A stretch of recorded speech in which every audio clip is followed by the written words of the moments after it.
को वो अपने आंख के सामने नहीं टूटना देखना चाहते, इसलिए वो ऐसी बात कर रहे हैं। पर आप अगर गौर से देखेंगे पिछले 1 महीने के घटना चक्र को, तो ललन सिंह जी का राष्ट्रीय अध्यक्ष बन के आना, उसके बाद आरसीपी सिंह जी के प्रथम आगमन के लिए पोस्टर्स लगना,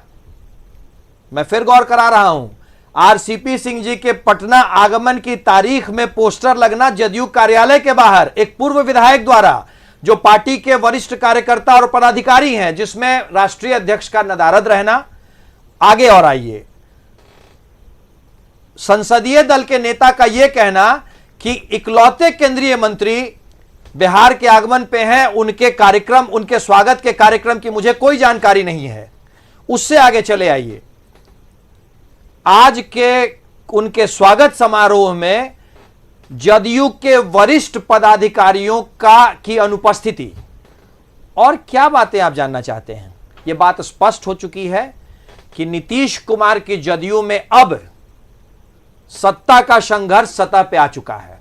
और नीतीश जी के आंखों के सामने यह सब हो रहा है और उनकी मजबूरी यह है कि वो कुछ नहीं कर सकते, क्योंकि सिद्धांत, जिस सिद्धांत पे कोई भी राजनीतिक पार्टी एकजुट रहती है, वो सिद्धांत जदयू से पूरी तरीके से नदारद हो गया है। विवेक जी, आज अगर आपने फुटेज देखी होगी तो केंद्रीय मंत्री के आगमन के लिए सारे के सारे नियम धत्ता बता दिए गए। और बड़ी बात, जनता दरबार था, परिवहन के दिन का, परिवहन पे चर्चा का विषय था और परिवहन के लिए जिम्मेदार मंत्री जनता दरबार को छोड़ करके चली गई अपने राजनीतिक आका के स्वागत में, और उनके सामने आज बिहार में परिवहन के सारे नियमों की धज्जी उड़ गई। आज से 1ली से 8वीं तक के बच्चों की कक्षाएं शुरू हुई, सैकड़ों बच्चों की बसें लाइन में खड़ी रह गईं, सैकड़ों एम्बुलेंसेज लाइन में खड़े रह गए, सिर्फ और सिर्फ इसी बात के लिए ना कि जदयू का अगला बॉस कौन होगा, इस बात की परिपाटी हम दिखाना चाह रहे हैं। इसीलिए आज की तारीख ने तो जदयू के अंतरकलह को बिल्कुल सबके सामने ला दिया है। चलिए, अंतरकलह बिल्कुल सतह पर आ गया, लेकिन शक्ति सिंह यादव जी, जब सवाल आप पूछेंगे तो आपकी तरफ भी सीधा उनका सर होगा और ये कहेंगे कि आप भी तो अपने गुट को देखिए, आपके यहाँ क्या चल रहा है, आपके यहाँ भी तो कुछ ऐसी संघर्ष की बातें हो ही रही हैं, लुका छिपी का खेल तो चल ही रहा है। देखिए, सवाल हमारे यहाँ इस तरह की कोई बातें जो आप समझ रहे हैं वहाँ तक दिखाई आपके नहीं पड़ेंगे। ठीक है, मैं इस बात को, आप जो कह रहे हैं, आपका इशारा जहाँ है, इस बातों को पहले ही विराम लगा दी गई है नेता के ही द्वारा। और दूसरी बात, देखिए, आरसीपी जी के कार्यक्रमों में जो भीड़ थी ना, वो आरसीपी टैक्स से संग्रह किए गए लोग थे, और वो लोग थे, जीविका की दीदियाँ थी, वो लोग थे जो बहाल किए गए थे संविदा पर, वो लोग थे। ये बात सही कहा कि उत्तर जिले के पदाधिकारी और वरिष्ठ नेता इसलिए उस कार्यक्रम में शामिल होने से कतरा रहे थे कि कल के बाद जो फिर जो राष्ट्रीय कार्यकारिणी और राष्ट्रीय परिषद की जो नामित होने वाले लोग हैं, क्या ये चेहरे आपके फुटेज में देखने के बाद उनके भविष्य सुरक्षित रहेंगे या नहीं रहेंगे, यह भी सवाल तैरता हुआ दिखाई पड़ रहा है। लेकिन इससे बचने के लिए आरसीपी सिन्हा जी ने पूरे अपने आरसीपी टैक्सों का पूरा इस्तेमाल किया है, और जिस तरह से पटना को नगर निगम के नियमावली को धज्जी उड़ाते हुए जो पोस्टर और बैनर हर जगह पर लगाने की कोशिश की है, ये क्या दिखाता है? एक केंद्रीय मंत्री आता है, कोई स्वागत होता है, हर पॉलिटिकल पार्टी में बनता है तो कोई आता है, स्वागत होता है, स्वाभाविक प्रक्रिया मान। लेकिन जिस तरह का हुड़दंगई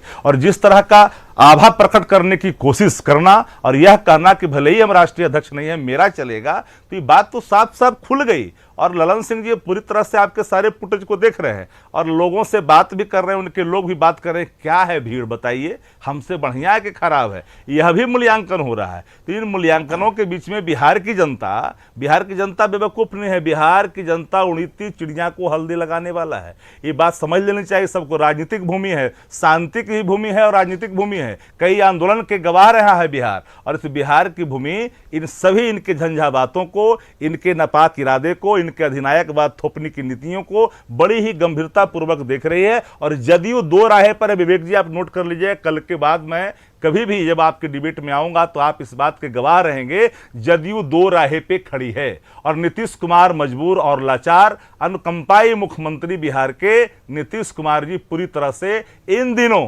अपने जो लोग हैं इर्द गिर्द चहेते लोगों के बीच में इस कदर जकड़ गए हैं कि कोई निर्णय लेने की स्थिति में नहीं है। और यही कारण है कि नीतीश जी इन सारी चीजों पर पर्दा डालने की कोशिश कर रहे हैं। आते अगर उनके प्रवक्ता, उनके लोग आते तो मैं उनको और आईना कुछ दिखाता नहीं। उस बात का हम इंतजार कर रहे थे। तकरीबन 18 से 19 मिनट हो चुके हैं, लेकिन जेडीयू की तरफ से कोई भी मेहमान हम तक नहीं पहुंच पाए। तो यकीन मानिए कि विषय गंभीर है और इस पर जवाब शायद ना सूझ रहा हो, क्योंकि जो स्थितियां हैं वो तो स्पष्ट तौर पर नजर आ रही हैं। अगर हम दोनों ही नेताओं की प्रोफाइल पर जाएंगे तो ठीक है कि इन्होंने पार्टी को खड़ा किया, लेकिन एक वैचारिक तौर पर, शिक्षित तौर पर, और जिनके पास एक बड़ा अनुभव रहा है, तो अब यहां पर एक खींचतान की स्थिति बनती है। रवि उपाध्याय जी हमारे साथ लगातार जुड़े हुए हैं। रवि सर, हमें जरा ये बताइए कि यहां पर प्रोफाइल नीतीश कुमार ने अपनी बेहतर करने की कोशिश तो की, क्योंकि जब उनके ऊपर तरह तरह के आरोप लग रहे थे, नालंदावाद का लग रहा हो या जातवाद का लग रहा हो, तरह तरह के आरोप जो विपक्षी पार्टियों की तरफ से लग रहे थे,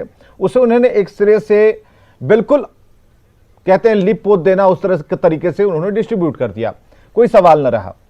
लेकिन अब एक और जो लड़ाई सामने दिखती है कि भाई हमारा आकार क्यों ना बड़ा हो, तो क्या आप उस पार्टी में जिसके मुखिया नीतीश कुमार हैं, क्या इतना किसी के पास ताकत है, या नीतीश से बड़ा कोई नेता, कोई चेहरा बनने की अगर कोशिश भी करता बन पाएगा? देखिए विवेक जी, एक बात तो मैंने हम जहां तक समझ पा रहे हैं, नीतीश कुमार पर यह तो लग रहा था कि नीतीश कुमार अपने जात के लिए कह लें या अपने क्षेत्र के लिए, एक नालंदा जिले से, तो वो राष्ट्रीय अध्यक्ष थे, तो वो उनसे ले करके उन्होंने जो है सो ललन सिंह जी को दिया। तो एक वहां पे एक जगह पे तो शक्ति जी बराबर हमको टोक